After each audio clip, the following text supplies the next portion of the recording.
Bismillahirrahmanirrahim. Assalamualaikum warahmatullahi ta'ala wabarakatuh. Alhamdulillah rabbil alamin, wassalatu wassalamu ala asyrafil anbiya wal mursalin wa ala alihi washabihi ajma'in.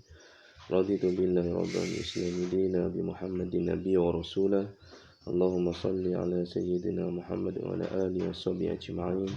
Allahumma anta rabbuna wa rabbuhum wa qulubuna biyadik fa innama taflihu anta. Allahumma ighfirna wa lahum, Allahumma ighfirna wa lahum, Allahumma ighfirna wa lahum, Rabbi zidna ilma, walhamdulillahi rabbil alamin.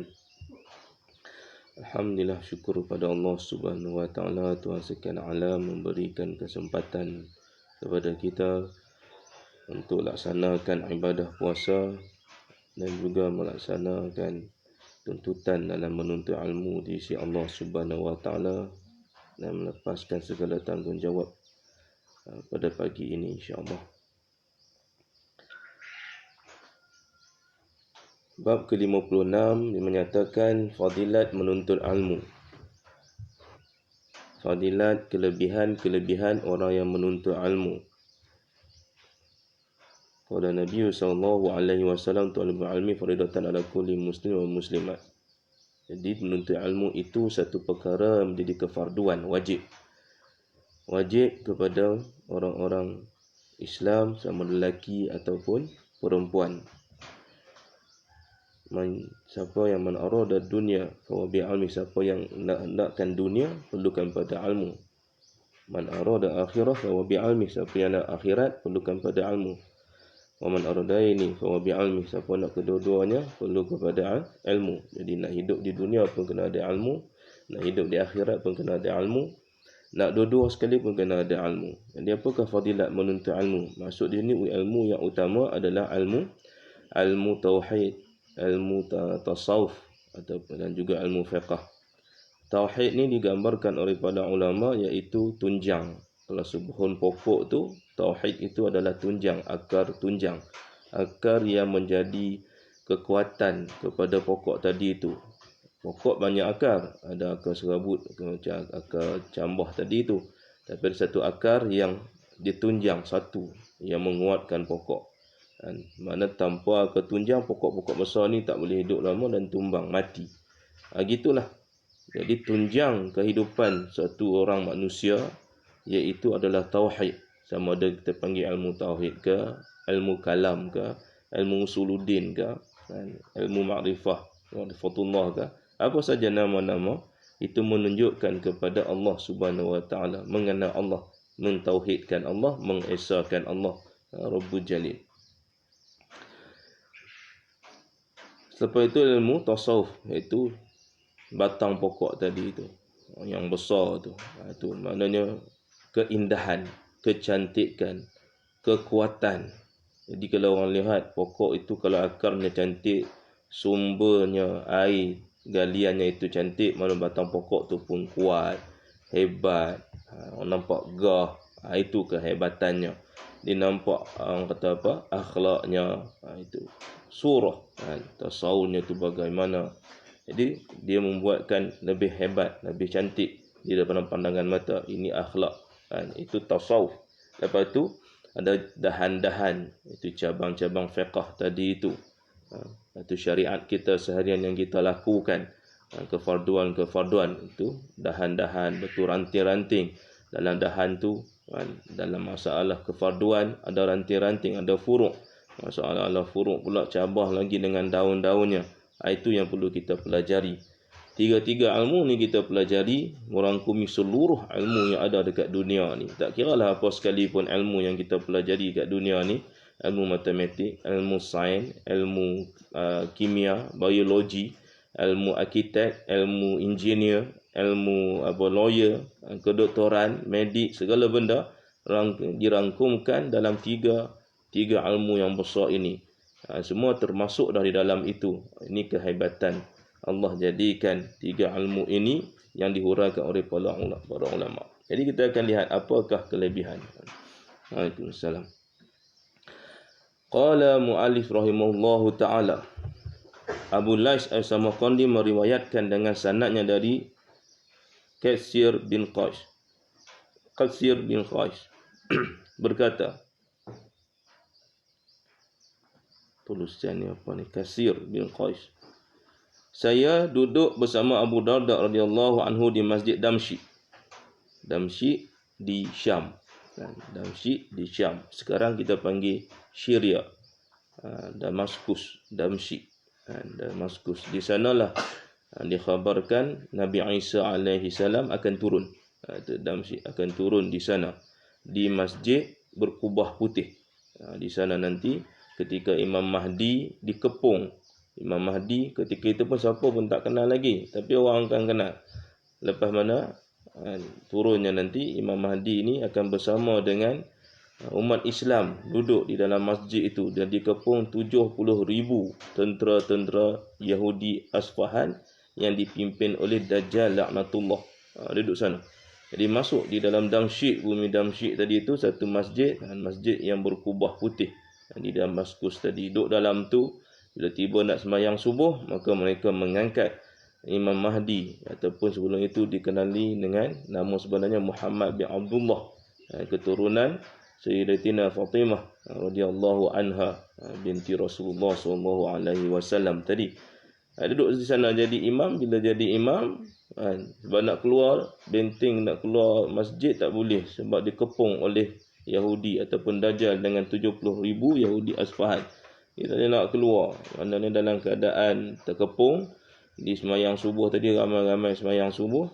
Ketika nak semayang subuh itulah maka turunnya Nabi Isa alaihi salam daripada langit kedua dalam keadaan wajahnya seperti orang ambil uduk basah, pakai macam berpeluh gitu. Turun. Lu tahulah itu Nabi Isa alaihi salam bila diangkat jadi imam, maka tidak perlu kamulah yang akan memimpin umat ini, bola tentera ini. Itu mana Nabi Isa menjadi pengikut kepada Imam Mahdi. Itu kan keluar nanti. Itu Damsyik, satu bumi yang barakah di sana. Tiba-tiba jadi Abu Darda dengan sahabat tadi Qais bin Qais duduk bersama di Damsyik. Di satu masjid di Damsyik. Tak tahulah masjid apa. Tiba-tiba datang seorang dan berkata, saya datang kepadamu dari Madinah. Ada orang datang daripada Madinah. Damsyik daripada Madinah nak pergi ke Damsyik jauh kan. Syam ini lebih kurang 500 meter. Lebih kurang lah 5 ke 600 meter kan. Jadi dia pun datang. Ada seorang datang daripada Madinah. Kerana saya mendengar bahawa kamu meriwayatkan satu hadis dari Rasulullah SAW. Ini orang dulu dia menuntut ilmu, subhanallah. Bila dengar satu orang tu ada satu hadis, dia meriwayatkan satu hadis terus daripada Nabi SAW, dia pergi cari. Macam kita kena macam itu juga. Ada orang yang pandai dalam satu ilmu yang dia cerdik, kita pergi cari dia, pergi tanya dia, minta dengan dia, minta nak berguru dengan dia. Itu cara dia. Minta izin. Bila kita minta nak berguru dengan orang, jangan kita duk buat kepala ataupun akal sendiri. Dia kena patuhlah. Sebab tu kena nak kadang-kadang tadi tak barakah dalam kehidupan kerana tidak patuh kepada guru. Minta nak berguru tapi tidak mengikut keadaan yang sebenar sebagai seorang murid. Jadi orang ni dia dengar Abu Darda dan juga Qais bin Qais tadi itu ada di bumi Damsyik, duduk bincang. Datang dia kata, aku dengar kamu ada meriwayatkan satu hadis daripada Nabi SAW. Lalu ditanya oleh Abu Darda, apakah kamu tidak datang untuk berdagang atau hajat keperluan lainnya? Kamu ni bukan datang untuk berdagang kah? Macamlah dari jauh. Tiba-tiba datang masuk masjid, Masjid Damsyik, masuk-masuk dia tanya sampai-sampai mungkin ada kisah tapi nak hadis ni sebut. Aku dengar kamu ada hadis daripada Nabi SAW. Bukan kamu datang berdagang kah ataupun ada keperluan lain? Itu dia tanya. Peliklah datang dari jauh dari Madinah. Tapi ingatkan nak berdagang ke apa, kebetulan berdagang tu dia jumpa Abu Darda, sahabat Nabi. Apakah kamu tidak datang untuk berdagang dan hajat keperluan lain? Betul-betul kamu tidak datang kecuali untuk belajar hadis ni? Kamu datang hanya semata-mata nak belajar hadis ni saja, pada jauh. Itu. Jawabnya, benar. Benar saya tidak datang ke sini kecuali untuk belajar hadis ini. Maka Abu Darda berkata, saya telah mendengar Nabi SAW bersabda. Apa Nabi sebut kepada kita? Ini hadis. Seorang pemuda ni sampai. Man salaka tariqan yaltamisu fihi ilman sahhalallahu lahu tariqan min turuq al-jannah. Wa innal malaikata la tad'ul ajnihataha li talibi ilmi ridan bima yasna. wa innal alim yastaghfiru lahu kullu man fis samawati wa man fil ard wal hitanu fi jawfil ma wa inna fadlal alim 'alal 'abid wa kal fadli qamar lailatul badri 'ala sairil kawakib wa innal ulama warasatul anbiya wa innal anbiya alam yuwarisu dirhaman wala dinaran wa innama warasu ilma faman akhazahu faqad akhaza bihazzin wafir. Saudara Rasulullah SAW, siapa yang berjalan di jalan untuk menuntut ilmu, makna dia berusaha pergi menuntut ilmu, sama dia pergi menuntut ilmu dalam tempoh waktu yang sekejap ataupun menuntut ilmu tempoh waktu yang lama. Orang-orang dulu dia duduk kat Kedah tapi menuntut ilmu kat Kelantan, dia lalu jalan hutan. Berbaling, bayangkan nak lalu jalan mana? Ni jalan Great yang sekarang ni. Dulu hutan belantara.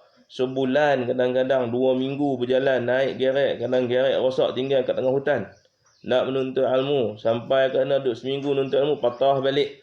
Itu orang dulu menuntut ilmu. Lama perjalanan.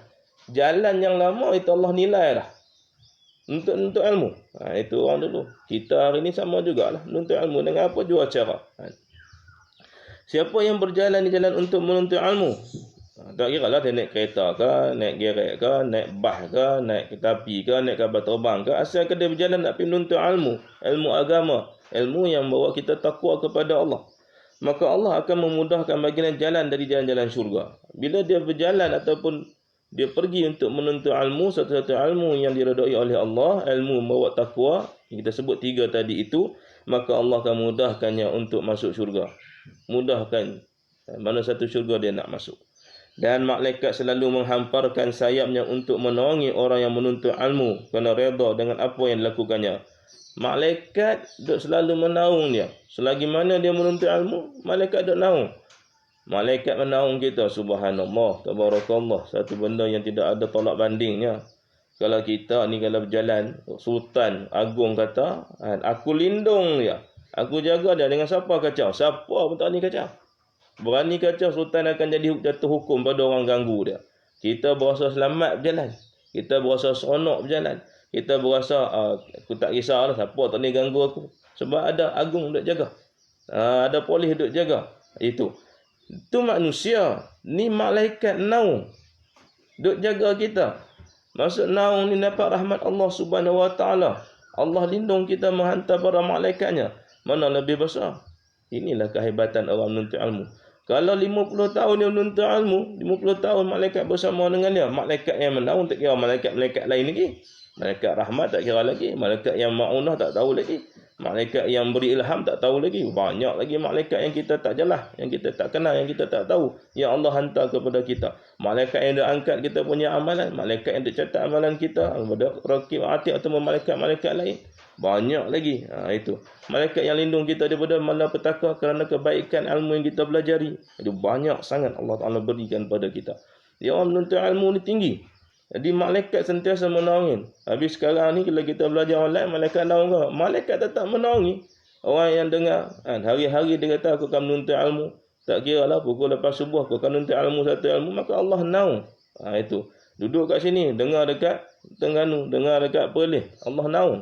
Menaungi dengan para malaikatnya. Ini kehebatan Allah hantar malaikat. Menaungi orang yang menuntut ilmu kerana redha. Sebab malaikat suka. Allah jadikan satu malaikat ni suka, jenis malaikat yang akan menaung orang yang menuntut ilmu. Sebab suka dengan orang-orang yang menuntut ilmu. Dan seorang alim itu dimintakan ampun. Dan seorang alim itu dimintakan ampun oleh semua penduduk langit dan bumi. Dan ikan-ikan di dalam air. Dan kelebihan seorang alim terhadap seorang alim ibadah bagaimana kelebihan bulan purnama terhadap lain-lain bintang. Ini maknanya orang alim ni kita jumpa kena minta doa dengan dia. Orang alim, orang yang ada ilmu, beramal dengan ilmu dia, akhlaknya baik, dia memelihara, dia berusaha menjadi hamba Allah yang bertakwa, orang yang kita kenal. Jadi minta doa dengannya, kerana doanya tiada hijab di sisi Allah Subhanahu Wa Taala. Walaupun mungkin dia ada fasidnya, ada dosa sedikit, tapi amalannya lebih besar. Mungkin pahala lebih besar. Mengajar orang besar dah. Fasidnya itu sedikit. Fasidnya sedikit. Gurau senda, apa dia ni, benda-benda yang kecil-kecil. Tapi mengajar manusia itu, subhanallah, tabarakallah, besar. Maka kita minta doa dengan dia. Kita pergi jumpa dia. Atas ni anak, doa lah tu. Cukur rambut anak, tak boleh cukur habis, tak cukur separuh sikit. Ambil barakah, minta doa padanya. Itu apa saja. Minta doa dengan orang-orang alim. Dan dengan keadaan yang baik kita minta. Kerana doa alim ini, penduduk langit pun minta, penduduk bumi pun minta, ikan-ikan di laut pun minta. Itu. Orang alim diminta ampun oleh semua penduduk langit. Dan orang alim ni juga di sini sebut penduduk-penduduk langit akan mohon ampun kepada orang alim ini, penduduk-penduduk bumi akan minta ampun kepada orang alim ini, bahkan ikan-ikan di laut juga mohon ampun kepada orang alim ini. Itu dia, walaupun ada dosa sikit, itu dosa-dosa kecil, maka diampunkan oleh Allah. Kenapa? Sebab penduduk langit duk minta ampun kat dia. Penduduk bumi duk minta ampun kat dia. Ini kelebihan orang berilmu. Kelebihan orang berilmu. Kun aliman, kata Nabi. Jadilah orang yang alim. Arahan Nabi. Arahan Nabi. Kun fi'amal. Jadi apa? Jadi aliman. Orang yang alim. Apa maksud alim? Yang menyampaikan. Bukan alim duduk diri dia sendiri. Tak ambil orang kedekut ilmu. Tak boleh. Dia kena sampaikan pada orang lain. Jadi orang yang menyampaikan. Kena alim dululah. Kalau sampai tak cerdik, tak pandai, tak boleh jadi. Sampai yang salah pula nanti. Salah faham pula. Ibarat tak betul nanti kita takut silap. Itu. Jadi mana sampaikan. Kun aliman, kita sampaikan. Jadi ikan-ikan di dalam air apa semua itu memohon ampun kepada orang alim. Kerana orang alim ni, orang alim dengan orang abid ni jauh bezanya. Bagaikan bulan purnama dengan bintang. Kalau tak ada bulan purnama, bintang tak ada. Sebab bulan. Kerana ada bulan purnama. Itu. Ini pandangan mata kita di atas muka bumi ni. Kalau kita tahu hakikat itu, bulan itu duduk di apa dia, wasama izati, apa dia, apa? Hubuk. Matahari dan bulan ni duduk wasama izatil hubuk. Duduk di dalam cakrawala selepas di kawasan perhiasan-perhiasan bumi. Adapun bintang jauh lagi, wasama izatil buruj, jauh. 12 gagasan bintang jauh lagi. Tapi kalau kita lihat, bulanlah menyerikan bintang-bintang tadi tu. Kalau kita nampak bintang ada, bulan tak ada, kurang serinya. Itu diibaratkan begitu. Maknanya orang berilmu ni seperti bulan berbanding dengan ibadah. Kerana jauh. Sebab tu ahli ibadah ni syaitan tak apa nak heran sangat. Ibadah saja. Tapi kalau orang berilmu, syaitan cukup takut. Contohnya seperti Nabi melihat iblis. Tengok syaitan duduk lihat. Dia tanya, kenapa yang kau duduk tunggu orang duduk semayang? Kata, duduk perhati-perhati orang semayang. Duduk tunggu orang duduk tidur ni. Kenapa kau tak ganggu orang yang duduk semayang tu? Kata. Dia kata, orang duduk semayang tu dah tak betul dah. Memang salah dia. Dia ahli abid saja. Kerja ibadah tapi tak betul. Hak tidur ni ahli ilmu. Ini kalau ahli ilmu ni bangun nampak dia salah, habis aku. Aku dah sesatkan orang ni buat salah, tiba-tiba dia bangun betulkan. Habis semua amalan jahat aku. Kata iblis, kata syaitan. Itu. Maknanya orang berilmu ni, tidur orang berilmu itu tinggi di sisi Allah banding ahli ibadah yang tak ada ilmu. Itu maknanya dengan kita ibadah tanpa ada ilmu. Jadi kena ibadah perlu kepada ilmu.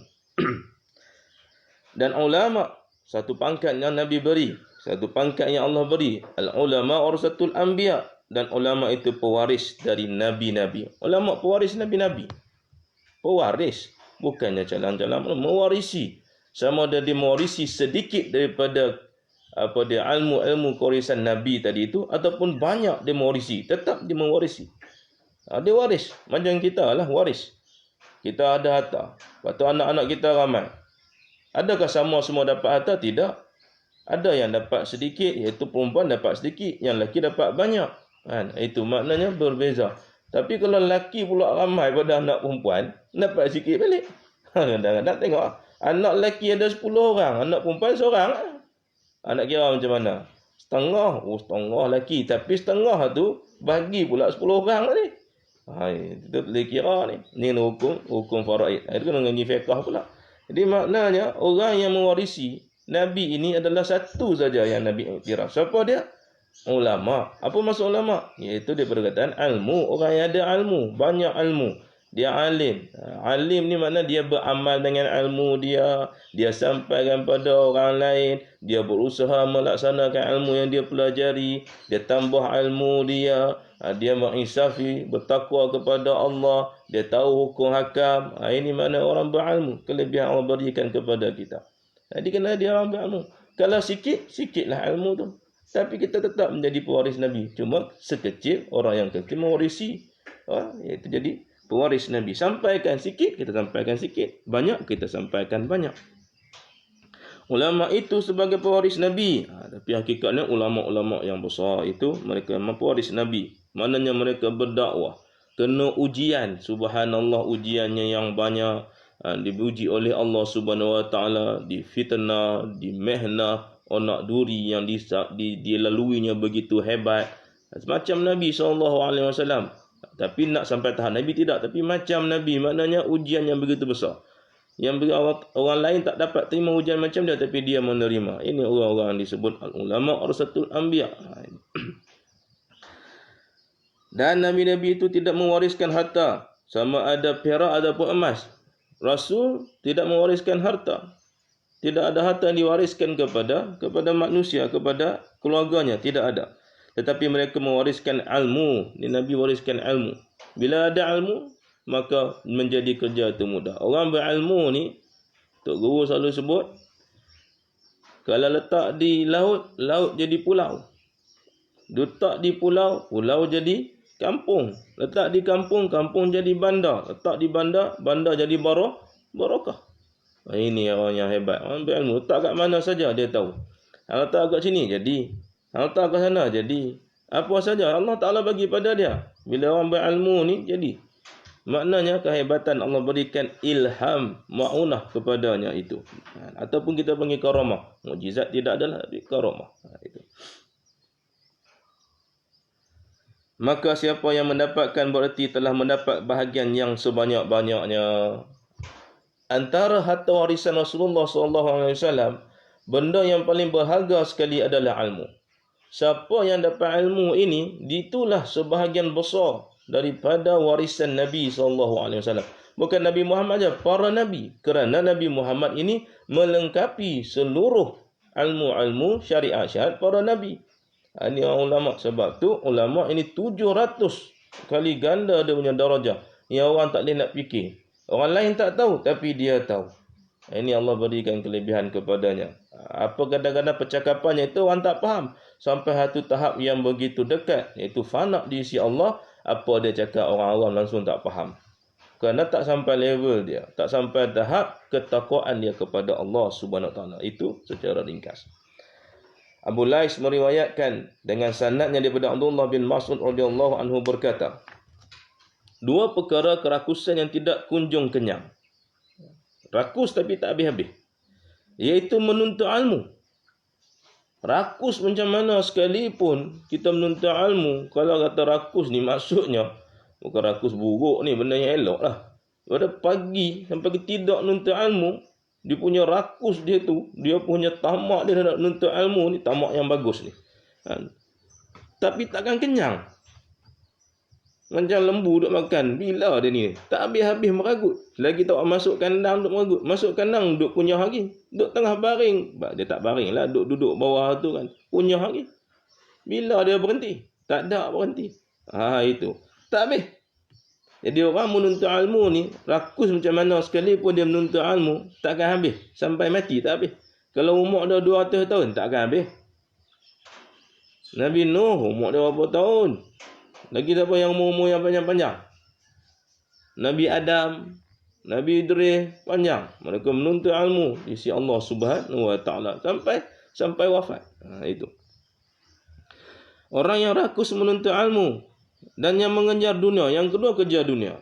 Pertama, bagus, rakus dalam menuntut ilmu. Tapi tidak akan habis. Yang kedua, kejar dunia. Kejar dunia takkan habis. Sampai bila tak habis, sampai mati tak habis. Kot dalam kubur Allah izinkan kejap, dia kejap juga kot. Itu. Tapi tidaklah berlaku seperti itu. Jadi dua ni.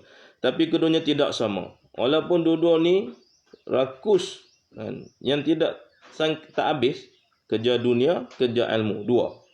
Ni takkan habis sampai bila-bila. Carilah orang kerja dunia. Tak kesudahan. Ada pagi sampai ke malam, malam sampai pagi, pagi sampai malam, malam sampai pagi. Tak habis-habis. Sampai mati tak habis cari. Duk tanya lagi mana kad kredit, mana cek apa semua. Tanya duit ada berapa. Hari-hari cek. Berapa untung, berapa banyak. Itu dunia. Tapi dua-dua ni tak sama. Kerakusan dua-dua tidak sama. Adapun yang menuntut ilmu maka selalu bertambah diredai Allah. Siapa yang menuntut ilmu, rakus dalam menuntut ilmu dan juga beramal dengan ilmu itu, Allah redha dia. Radiyatan mardiyah. Dia redha kepada Allah, menyuruh dia menuntut ilmu, maka Allah akan redha kepadanya. Sedang yang mengejar kekayaan dunia bertambah bermaharajalela dalam kesesatannya. Siapa duk kerja dunia sesat. Sesat dalam mencari Allah, sesat dalam ketakwaan kepada Allah, sesat dalam hidayah dan petunjuk Allah wa na'udzubillah min zalik. Kemudian ia membaca, sesungguhnya yang takut kepada Allah dari hamba-hambanya hanyalah para ulama yang mengenal Allah. Orang yang betul-betul takwa, orang yang betul-betul takut kepada Allah hanya orang yang mengenal Allah. Sebab tu awaludin ma'rifatullah. Sebab tu kita tunjang tadi itu tauhid. Nabi 13 tahun menceritakan tentang tauhid, ya ayyuhan nas. Tentang tauhid, ayat-ayat yang diturunkan itu mentauhidkan Allah, sembah Allah. Jadi orang yang paling takut, orang yang paling hebat di sisi Allah adalah orang yang hanya takut kepada Allah. Dari hamba-hambanya hanyalah para ulama yang mengenal Allah. Dan orang yang paling takut Allah ini adalah ulama, orang yang berilmu dan beramal. Itu ulama. Orang yang berilmu tapi tak amal, dia tak takut lagi. Dia mungkin masih buat kemungkaran. Tapi orang yang berilmu dan beramal, itu namanya ulama. Dan sampai kepada orang lain, mereka lah orang yang paling takut di sisi Allah Subhanahu Wa Taala. Takut macam mana? Nak buat benda ni sesuai tak sesuai? Apa akibat dia di dunia dan apa akibat di akhirat? Dia fikir habis. Dia duk kenang, duk telek. Allah berikan akal. Akal ni bukan kat otak ni, kat kepala. Akal di hati. Nurani. Dia duk mikir. Timbal balik tu bagaimana keadaan. Apa akan berlaku pada masyarakat satu-satu kalau dia buat macam ni. Apa akibatnya dia buat macam ni. Puas mikir. Sampai berkerut dahi-dahi. Duk mikir. Jangan kita kata bila ulama mikir kerut dahi macam dia ada masalah. Tidak. Dia mikir hal ummah. Kalau macam tu Nabi sampai beruban. Memikirkan hal ummah. Mikir sampai satu ayat turun. Uban kepala Nabi. Tapi uban Nabi sikit. Tak sampai 12 helai. 12 orang. Kalau mimpi nampak jumpa Nabi uban penuh tu bukan Nabi. Itu takut orang lain yang ngaku saja jadi Nabi. Dia menyerupai orang lain tapi takut mengaku. Dia hanya ulama sahaja yang hanya takut sebenar-benar takut kepada Allah dan membaca. Tidak demikian, tapi manusia akan melampaui batas bila berasa kaya, tidak berhajat pada yang lain. Orang yang duk kejar dunia ni, dia berasa tak puas, dia melampaui batas. Banyak benda yang melampaui batas lah. Allah larang ini, dia buat juga. Dia kata apa? Ni zaman sekarang, zaman moden, zaman yang perlu kita laksana buat apa yang kita nak. Ada sampai ni agama baru ni. Agama BTS pula jadi Tuhan. Dia mengarut dah. Ni bukan kata orang kafir, orang Melayu Islam duk ikut. Apa kerja? Abang kenal tak BTS apa dah? Abang main dari planet mana? Jangan tinggal media sosial, tapi jangan lara dengan media sosial. Kau faham tak ni? K-pop. Ya. Kenal? Yang tak ada handset pun kenal. Mai. Tu aku tanya Fatin kenal tak Mai? BTS apa? Lelaki perempuan? Dia kenal lagi. Orang duk sembah dia sekarang. Dia Tuhan. Sebab kena tahu sebab apa guru. Sebab tu jangan tinggal media sosial. Tapi jangan lawan dengan media sosial. Dah itu medan yang kita. Lepas tu satu lagi agama baru. Agama apa?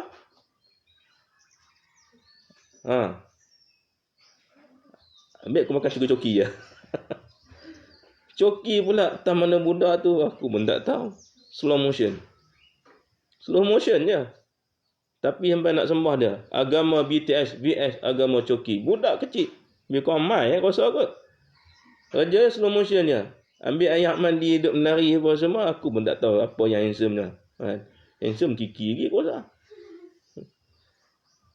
Ni kerosakan. Baru tak keluar Dajjal lagi. Baru keluar si coki yang tak apa-apa. Bukan dia pergi duduk ngaji. Kalau duduk ngaji, cerita tentang ilmu, orang duduk ikut dia tak apa. Tapi tak boleh hamba di Tuhan. Ni buat slow motion saja kerja dia. Rambut aku tengok macam tu ke. Tak ada lah berubah aku jadi emas ke apa. Sampai yang budak tu pun habis semua dia ikut. Terutamanya perempuan. Kalau Dajjal keluar tu yang Nabi kata tadi, hampa kena ikat anak bini hampa. Ikat apa? Hak handset tu. Hari ni handset kalau anak mengamuk kita tak sampai hati. Biar tak sampai hati tak apa. Nanti dia nak mengamuk. Jangan jadi dia tuhankan manusia. Ni berlaku habis tuhankan manusia. Sebab kita bebaskan mereka duk guna handset. Budak 7 tahun bagi sebut seminggu je dia cerdik apa? Nak pula jumpa kawan-kawan yang cerdik. Kita tak pandai. Betul hampa tak? Si Mai yang tak ada handset pandai lagi pada hampa. Contoh senang. Kau hampa handset. Nampak ini keadaan yang berlaku dalam masyarakat kita. Kena hati-hati perkara ni, kena menuntut ilmu, kena ajar anak tentang ilmu agama, tentang ketauhidan kepada Allah. Letak handset. Handset bagi apa? Sebulan sekali. Payah ustaz. Payah apa? Aku 2 bulan sekali aku bagi mana aku. Agak kadang-kadang. Sampai dia pun tak berasa dah. Dia nak tapi dia tak jadi orang kata apa? Ketagih. Sebab kita kawal. Mak ayah kena kawal, kena perkara penting. Takut nanti sembah manusia. Sidang penonton yang nak dengar dia ada buka apa tadi? BTS dengan coki. Aku tak tahu halah tengok coki ni. Aku tengok benda lah kan. Agama bukannya dia tulis apa kat situ kan. Lebih handsome daripada Nabi. Takkah jadikah kafir? Kita tak boleh kata manusia lain lebih hebat daripada para nabi. Tulis. Ni sebab apa? Tak ada didikan agama. Tidak diberi ilmu tentang agama. Wa na'udzu min zalik. Bukan satu. Banyak ribu orang yang duk ikut. Sampai mak orang pun ikut. Pelik. Ni zaman yang pelik. Pelik apa? Fitnah. Fitnah ni bukan orang duk fitnah cakap benda mengarut kat kita. Itulah fitnah. Ujian datang makhluk tak tahu punca Allah jadi angkat. Jadi nabi. Suka hati dia cakap benda yang tak sepatutnya dalam agama, dia kena sungguh-sungguh. Dia kata ulama saja yang menjadi takwa tinggi di sisi Allah Subhanahu Wa Taala. Jadikan anak-anak ulama, bukan suruh dia pergi mengajar jadi ustaz, tidak. Jadikan dia ulama. Ulama apa? Dia ulama dalam bidang agama, sama dia jadi doktor, jadi arkitek, jadi engineer, ni lawyer, jadi hakim, apa saja yang nak bagi. Jadi konstruktor rumah ke, apa saja terpulang. Itu tani ke, penternak, semua boleh. Abu Lais meriwayatkan dengan sanadnya dari Muhammad bin Sirin berkata, ketika saya masjid Basrah, sedang Al-Aswad bin Sari dikerumuni oleh orang yang sedang mendengar pengajiannya. Jadi Al-Aswad bin Sari ini sedang mengajar. Dan ramai orang duk dengar pengajiannya. Dan di lain sudut masjid orang berkumpul membincangkan ilmu fiqh. Ada orang di masjid ni di Basrah, di Mekah, di Madinah, di Mesir ni. Zaman kalau dia pergi tidak mengaji talaki ni. Di masjid-masjid ada masyayikh di tiang-tiang duduk ada dia punya tempat-tempat dia itu. Jadi kita nak pergi ngaji ilmu apa? Ada syekh ni. Ada mengaji apa ni syekh ni. Kita pergi habis sini pergi sana, pergi sana. Jadi ada di sana tu. Jadi Al-Aswad bin Sa'id dia ada satu halaqah dia untuk mengaji. Ada satu halaqah tu untuk mengaji tentang ilmu fiqh. Jadi kita nak nuntut ilmu apa? Bawa kitab. Itu pergi ngaji dengan dia. Tak ada kitab, kita pinjam kitab, tulis apa semua. Lalu saya sembahyang tahiyat. Saya Muhammad bin Sirin ini sembahyang tahiyatul masjid di antara mereka. Antara dua tadi itulah. Kemudian setelah selesai tergerak dalam hati, andainya saya hadir ke majlis zikir, kala-kala mereka diterima atau mendapat rahmat, saya pun akan mendapat juga. Tetapi jika saya duduk bersama ahli fiqh, kemungkinan saya mendengar apa-apa yang belum pernah saya dapat. Dalam perasaan yang demikian itu, akhirnya saya keluar dan tidak duduk bersama mereka. Hak satu tu ahli fikir. tentang tasawuf apa semua hal tu oleh fiqh. Dia duduk mikir. Muhammad bin Sirin duduk fikir, kalau aku duduk sana, aku duduk dapat rahmat, dapat ahli apa dia, kelebihan orang ahli zikir, ahli fikir ni tu apa. Duduk dekat orang ahli fiqh mungkin dapat masalah-masalah baru. Duduk mikir dua ni nak pergi mana, akhirnya dua tak masuk. Dia pergi keluar. Sedangkan akhirnya saya keluar dan tidak duduk bersama mereka. Dan pada malamnya saya mimpi didatangi seorang yang berkata, andai kata engkau duduk bersama ahli fiqh, nescaya kamu mendapati Jibril duduk bersama mereka. Itu kalau kamu duduk dengan ahli fiqh, maka Jibril duduk bersama dengan mereka. Sebab Jibril ni dia mengajar Nabi tentang fiqh, dia mengajar Nabi tentang semua ilmu. Ingat Nabi apa dah turunnya Jibril ajar Nabi tentang ilmu-ilmu apa ni tauhid. Tadi tu hadis-hadis yang kita boleh lihat. Abu Lais meriwayatkan dengan sanadnya di Anas bin Malik radhiyallahu anhu berkata, Rasulullah sallallahu alaihi wasallam bersabda, siapa yang ingin melihat orang yang dimerdekakan Allah dari neraka, Allah selamatkan mereka daripada api neraka. Maka demi Allah yang jiwa Muhammad di tangannya, tiada seorang pelajar yang hilir mudik ke pintu orang alim. Macam kita hilir mudik apa? Naik sampan dulu. Kan? Mudik ke hilir. Jadi dia pergi belajar untuk menuntut ilmu di pintu rumah orang alim. Macam sekarang pun masuk pintu. Itu. Jadi kalau mak ayah tak patuh, layak tak dihalau? Teramat layak. Teramat layak masuk pintu. Di pintu ni rumah orang. Orang alim ni ada pintu dia, pintu rumah dia dan pintu rahmat. Mana ada lagi dah orang yang dapat pintu rahmat yang besar. Yang lain ada, tapi pintu rahmat yang besar. Melainkan orang yang diberikan ilmu dan amal dan mengajar orang. Tiada seorang pelajar yang hilir mudik ke pintu orang alim, melainkan Allah menulis untuknya bagi tiap huruf yang dipelajari dan tiap langkah sama ada dengan ibadah 1 tahun. Sama dengan ibadah 1 tahun. 1 huruf dia mengaji dengan Tok Guru, 1 telapak dia berjalan ke arah Tok Guru untuk menuntut ilmu, sama macam 1 huruf tu 1 tahun punya ibadah. Ini kelebihan setahun punya ibadah. Mana ada orang setahun punya ibadah? Kita tidak makan, main, jalan apa semua. Tak sampai setahun. Kalau ada hidup setahun, tidak. Tapi ini 1 tapak setahun. 1 huruf dah setahun. Dan untuk tiap langkah 1 kota di syurga. Bayangkan berapa banyak langkah. Daripada jauh mengaji, datang. Agak apa langkah? Bukan 1, 2. Habiskan minit kereta, saya tak langkah pun. Tayar golek, kira. Nisbahnya berapa? Kira.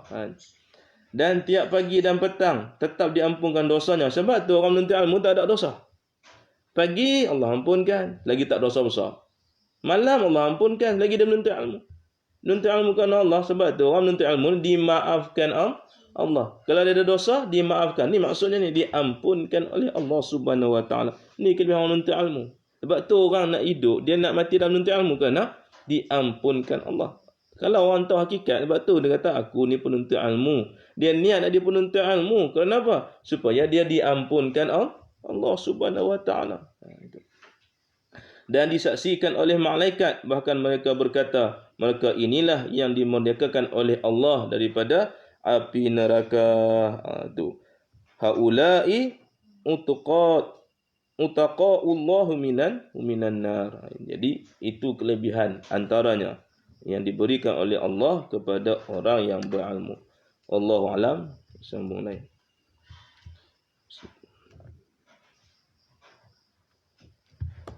Bismillahirrahmanirrahim. Allahumma jil rahmah wal maghfirah wal barakah wa asna sada ala di majlis na fakihna fi jalil bi tamil bi jannah mutima sanatina wa min zuriyatina rabbana taqabbal du'a alhamdulillahi rabbil alamin. Assalamualaikum warahmatullahi taala wabarakatuh.